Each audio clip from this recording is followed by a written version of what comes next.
Assalamualaikum semuanya, selamat pagi. Mohon maaf atas suasana yang seperti ini. Perkenalkan, saya Radiatul Fatila Devriani dari Prodi Pendidikan Bahasa Indonesia dengan NIM 23114009. Tujuan saya untuk membuat video ini yaitu untuk memenuhi tugas pribadi keterampilan membaca saya, yang mana itu saya setiap minggu membuat video yang bertemakan literasi, membaca buku, dan dimana di akhir membaca itu saya akan menyimpulkan apa bacaan dari buku tersebut. Tapi saya nggak akan baca semuanya, kita hanya baca beberapa bagian gitu kan. Seperti minggu-minggu sebelumnya kita juga udah seperti ini. Dan sekarang saya ingin melanjutkan bacaan buku saya. Dan sekarang kita akan masuk ke bagian ke Neverland. Neverland. Baik, tanpa berlama-lama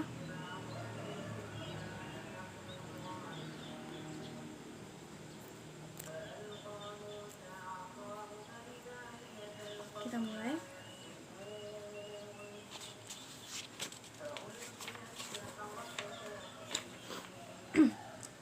Kalau kamu kenapa pilih komunikasi? Biar bisa belajar komunikasi dengan baik. Mungkin hasilnya belum juga kelihatan nyata. Binta tertawa kecil. Mungkin aku nggak akan bisa lulus dari jurusan ini. Nggak bisa sama nggak mau beda. Nggak bisa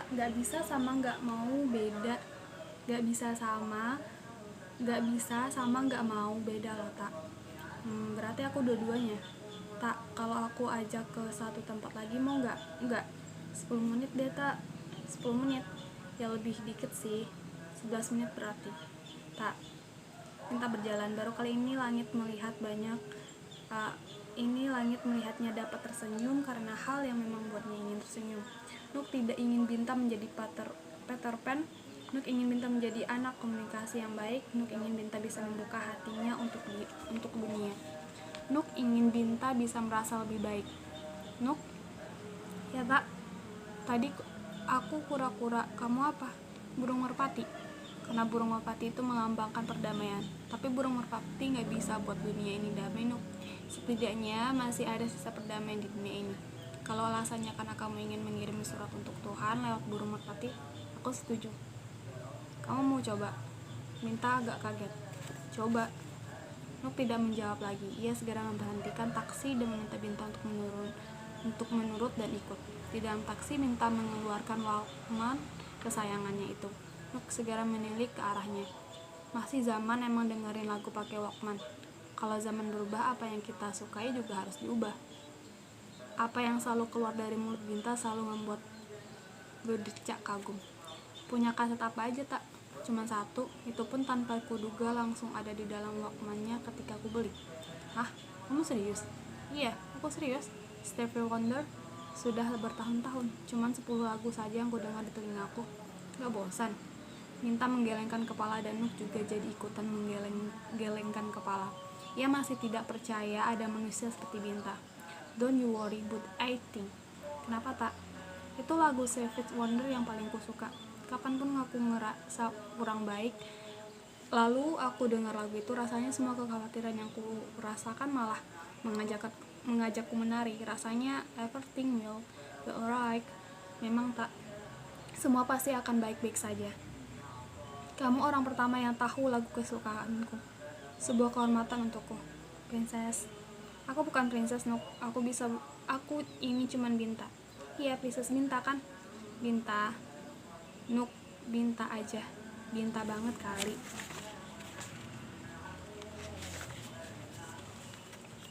Binta hanya berusaha menahan senyumnya. Ia lantas menengok ke kaca mobil, memperhatikan jalan raya yang penuhi motor dan bus kota yang asapnya mengabu di udara. Sebenarnya ia tidak suka naik bus. Ia takut polusi itu masuk ke paru-parunya, tapi mau bagaimana lagi, ia tidak mungkin naik burung gereja yang semakin hari semakin menjauhi kota. Aku tidak suka lagu, Tak. Aku tidak pernah suka mendengar lagu. Ternyata ada satu manusia yang bisa hidup tanpa mendengarkan sebuah lagu. Dialah Nugraha. Binta langsung kesulitan untuk membalas perkataannya. Ia tidak mengira ada orang yang lebih menyedihkan ketimbang dirinya. Satu pun? Tanya Binta berusaha memastikan. Satu pun. Kenapa emangnya? Mungkin karena Denny sudah terlalu menyeramkan, tak? Aku cuma suka tidak bisa lagi menikmatinya. Aku cuman sudah tidak bisa lagi menikmatinya. Dunia mulai menyeramkan, Nuk, tapi duniamu tidak boleh ikut menyeramkan.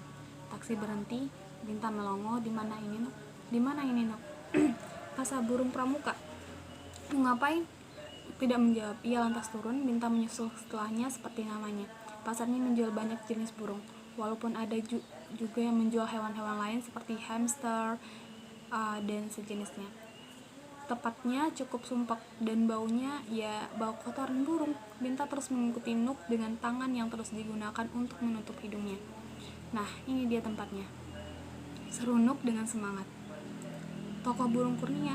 Binta membaca plat yang menempel di depan toko. Binta tunggu di sini aja ya, di dalam bau.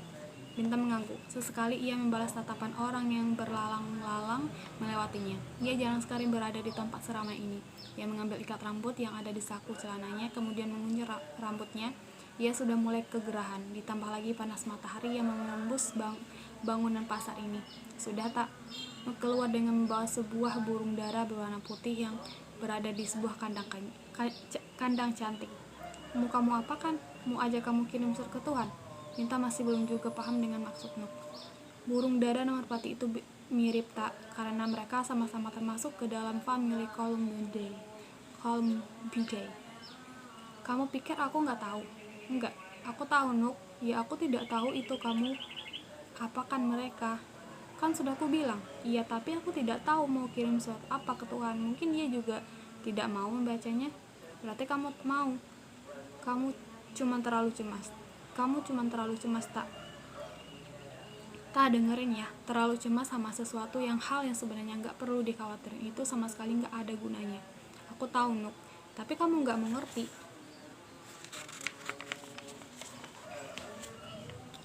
Baru kali ini Binta dibuat bungkam oleh orang yang bahkan belum sampai 3 hari mengenalnya.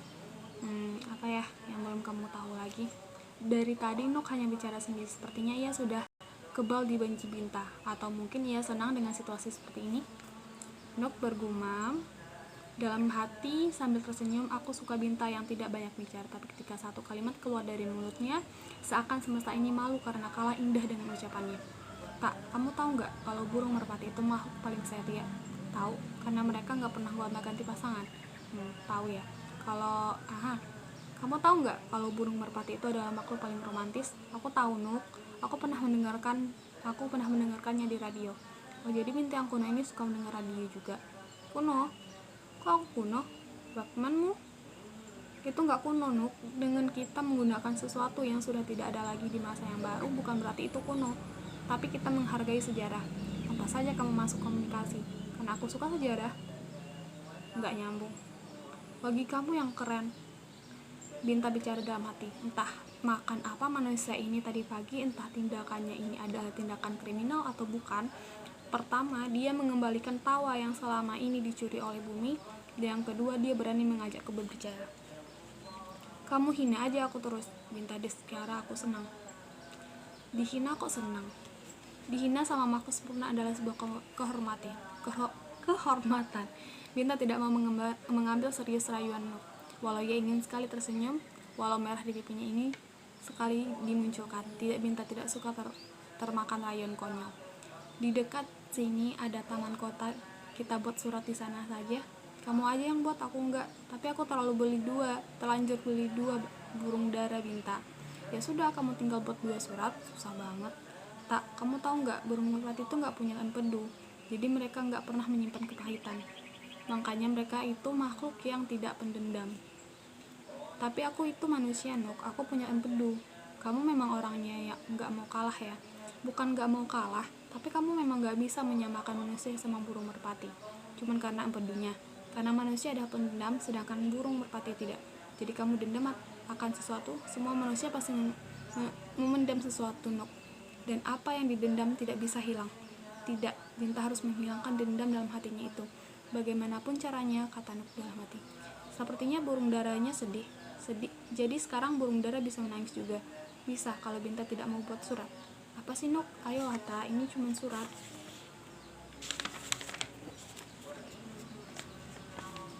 Ya karena cuma surat aku gak mau membuatnya, gak ada gunanya tahu. Mereka berdua berjalan seperti sepasang kasih yang sedang saling diam karena sang tuan putri salah paham. Namun mereka bukan sepasang kasih, mereka cuma Nuk dan Binta. Sini tak, di sini. Album rumahmu kan jauh, jawabnya sambil tersenyum jayang. Nuk mengambil secari kertas dan pulpen hitam dari dalam tasnya, kemudian duduk dan menulis sesuatu. Binta cuma berdiri dan tidak mau melihat apa yang Nuk tulis. Dia tidak suka jadi manusia yang terlalu ikut campur akan sesuatu yang bukan urusannya. Kamu baca enggak, Ta? Enggak, berarti aku bacain. Ih, kan aku bilang aku enggak mau baca. Kan pertanyaannya tadi mau baca atau enggak, bukan mau dengar atau enggak. Nuk mulai membaca. Untuk Tuhan, jadi begini, kemarin aku bertemu salah satu cucu Hawa. Dia itu berbeda sekali, Tuhan. Dia tidak suka tersenyum, sukanya merenggut dan bicara ketus, seperti terlalu banyak kepahitan dalam hatinya. Aku tidak tahu juga sih, Tuhan. Soalnya dia tidak suka banyak bicara. Dia banyak diamnya, jadi aku cuman menebak-nebak. Tapi kau pasti tahu mengapa dia begitu kan, Tuhan? Untuk itu, tolong beritahu aku cara supaya bisa menjadikan senyuman menjadi riasan yang selalu ada di wajahnya setiap hari. Binta menelan ludah, tiba-tiba saya merasakan ada ketukan drum berbunyi dari dalam jantungnya. Lama-lama semakin kencang, lama-lama semakin membuat senang. Ini pasti cuma rayuan tingkat tinggi. Aku tidak boleh tergoda, apalagi dengan makhluk asing ini. Nah, sekarang gantian Binta deh. Gak mau. Mengambil tangan kanan Binta, memberikan ponsel dan kertas. Udah cepet tulis. Binta berpikir keras, ia sama sekali tidak tahu harus menulis apa. Ia tidak tahu mau minta apa, seperti yang sudah ia khawatirkan. Ia yakin Tuhan tidak mau membaca surat darinya. Bagaimana bila suratnya gak sampai ke Tuhan? Kan kamu juga tahu tak, tanpa dibuat jadi surat pun Tuhan akan selalu tahu. Ia menulis satu kata, kemudian ia coret, dan kemudian satu kalimat, kemudian ia coret, sampai satu kertas itu habis dengan coretan yang sama sekali tidak bisa dibaca. Tenang aja tak, aku masih punya banyak kertas, kalau habis aku beli lagi. Pokoknya, aku tunggu sampai berhasil. Tuhan, Binta ingin belajar ikhlas, tolong beritahu caranya. Binta memberi kertas itu kepada Nuk membacanya. Ia memandangi Binta. Satu kalimat yang Binta tulis berhasil membekukan perasaan Nuk seketika. Ia mengambil benang dan mengikatkan kertas itu pada salah satu kaki burung darah putih yang sudah ia beli. Binta mau menerbangkannya. Tidak diterbangkan juga tidak apa-apa. Gak mau. Enggak. Akhirnya hanya Nuk yang menerbangkan kedua burung darah itu. Binta hanya duduk menyaksikan burung-burung itu terbang bebas. Harusnya penjual burung itu dipenjara. Penjual hamster juga. Penjual ayam, semua penjual hewan harus dipenjara. Jangan dong, tak. Penuh nanti penjaranya. Gak apa-apa, biar jalan kota jadi sepi.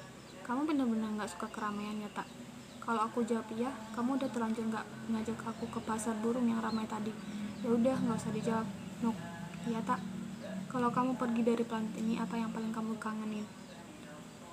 Ya apa adanya planet ini. Planet lain gak ada yang seperti bumi. Mungkin itu yang bakal aku kangenin. Kalau kamu tak, gak ada. Setelah bicara begitu, Binta beranjak pergi. Nuk sempat menghampirinya, tapi langkahnya berhenti ketika Binta bilang, aku mau sendiri, Nuk. Oke, udah.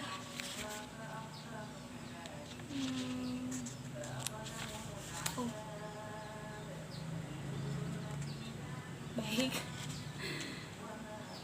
Itu tadi